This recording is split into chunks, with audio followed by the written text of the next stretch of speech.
Fallout 4 weapon mods usually fall into one of three categories.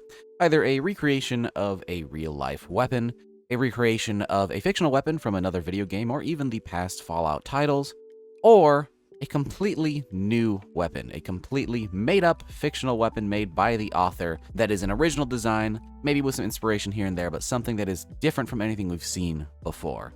And today, we are checking out one of those original weapons, a category that is few and far between. You don't typically see a ton of original weapons over on the Nexus, at the very least, not many with very, very high quality. But today, the weapon mod we're checking out is going to be absolutely amazing.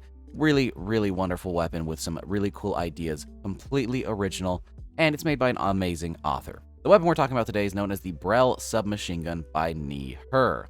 This is going to be a submachine gun that is inspired by some real-life elements, but is definitely a completely original design. This weapon is going to be a very, very versatile sort of setup that allows you to have different animation styles and different weapon setups based on the attachments that you choose over at the weapons workbench. Some of these attachments could lead you to believe this thing is inspired by the Sten, and I can definitely see those inspirations, but others are completely different. It also has some very interesting diesel punk aesthetic that is going to make this thing look very unique and fit very well in Fallout's universe. Her's guns are always very stylized, and this weapon is no different, but I definitely like the design going here. And it has some really cool customization options that let you further tweak that design to look however you want it to look for your character. That includes different color options, different aesthetic choices, and of course a bunch of different attachments at the weapons workbench that will change the way the weapon functions as well. Now, since this is a Her mod, it comes with tons of custom animations, and I mean tons. Not just one set for the weapon, there's actually multiple sets, like I said, depending on what you decide to pick over at the attachment section. There also is some pretty interesting integration, as usual, for a Her gun. This isn't going to be a standard level-less inject. There's actually going to be a bit of a process to get this weapon. If you want to get your hands on this thing, you'll find the first one over at the Boston Mayoral Shelter. Now, in terms of integration into the world, this weapon is one of a kind. So once you head over to the Boston Mayoral Shelter, you'll only be able to find one of these. But once you've found it for the first time, then you'll be able to craft more. I do kind of wish they'd be added to the leveled list after you found it, but at the very least you can craft more of these if you want multiple copies or you want to add them to your companions or settlers. That being said, while it's not added to the standard leveled list, it is added to the legendary leveled list, so when you kill a legendary enemy, there is a chance that they drop one of these, making it still possible to be found outside of its unique location, but it will be very, very rare, and it will always come with that legendary effect. Something very nice about this weapon is that despite being a very feature-rich mod, it has no requirements. You can download this thing as is, and it is ready to go. It currently has a handful of versions. There is a full version, which comes with all of the customization options, as well as a light version, which will take away some of the aesthetic options if you'd like it to be a little bit smaller in your load order. Additionally, there's also a version on Xbox, so that's a nice plus for you console users as well. There's also ESP versions and ESL versions for those of you on PC, in case you're looking to make this in a big load order that is already at the ESP limit. I believe that covers most of the basic things. Let's start talking about some of the finer details like its stats, animations, and attachments by taking this thing in-game and checking out all of those really, really fun options. For starters, as always, of course, we are going to check out the stats of this weapon. Now, the stats on my screen are not going to be the exact stats of this weapon because I have some damage modifier mods on that will make this a bit different, but you can expect this thing to have a damage in around the 20s. 56 is going to be a bit high, but that's again because of some perks and some other things going on in my game. Now, this thing does shoot 45 by default. It has a fire rate of 90 in fully automatic, a range of 161, an accuracy of 69. Nice.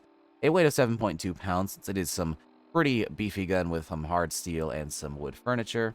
And it has a value of 66 caps with a really, really cool diesel punk aesthetic. As you can see, it's got some cool stuff going on. It's a really, really neat design. While it may be a tube gun, it's got a lot of nice attention to detail and some really fun animations that help boost that aesthetic. Now then, let's talk animations, but before we get into the reload, we actually need to talk about the equip animations because there are 3 different animation sets for this weapon. If you are using the vertical config, it's a pretty standard submachine gun. It looks just like it does in the preview menu. The mag is facing down. You equip it and unequip it in a pretty standard fashion. But there are some options to change that. For example, we could have a 45-degree magazine. And when your character equips it, it actually rotates the magazine to that direction, which is a pretty interesting idea.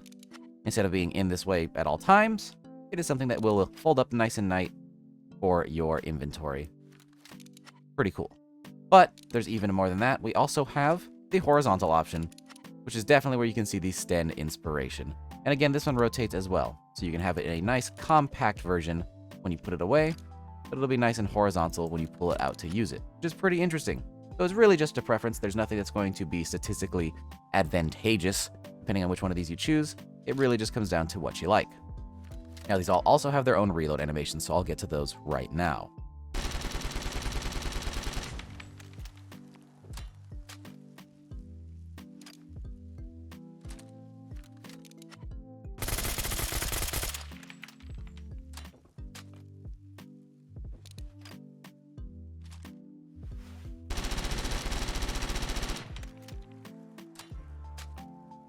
And there you have it. All pretty much the same reload, but it just depends on which angle you're holding it at, and very, very high quality reloads at that. This thing is pretty dang cool. Got nice iron sights, a really fast rate of fire. This thing is quite a bit of fun to use.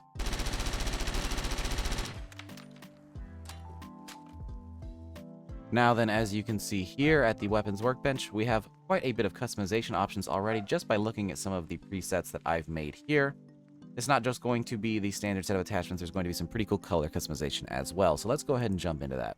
Starting off with the receiver section, we have the standard receiver, a 10mm receiver, which will change this from 45 to 10mm, a calibrated, tuned, light frame, heavy frame, hardened, powerful, hardened piercing, and calibrated powerful, all of which are going to be in full auto at all times. For barrels, we have the option for the standard barrel tip, an extended barrel, a long barrel, a heavy barrel tip, an extended heavy barrel, and a long heavy barrel, a tactical barrel, an extended tactical barrel, and a long tactical barrel. For stocks, we have the standard stock, which is very reminiscent of one of the Sten stocks, a full wooden stock, a wire stock, a tactical stock, a full light stock, and a tactical light stock. For magazines, we have the option for a small magazine, a small quick eject, a medium and medium quick eject, a large and large quick eject, and then a drum magazine with no quick eject option for that one.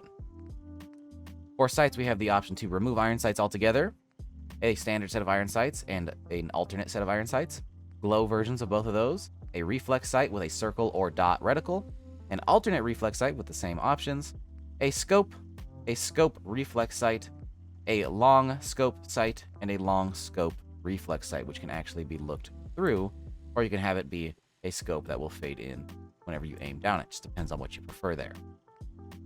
For muzzles, we have no muzzle, a compensator, a muzzle brake, and a suppressor.